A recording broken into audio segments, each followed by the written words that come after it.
Good morning sir, my name is Jane Lidolo from 3D.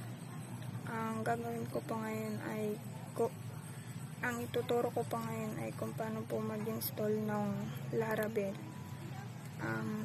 Ito po kung paano.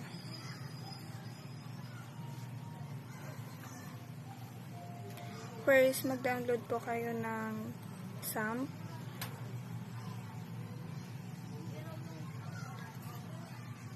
Ang XAMPP na gagamitin po natin ay 8.2.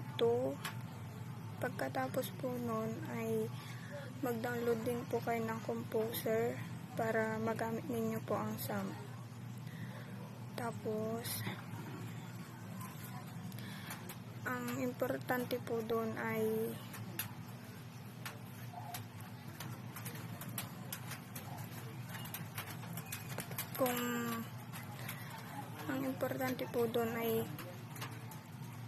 dapat may XAMPP po kayo para magamit ninyo po ang Laravel.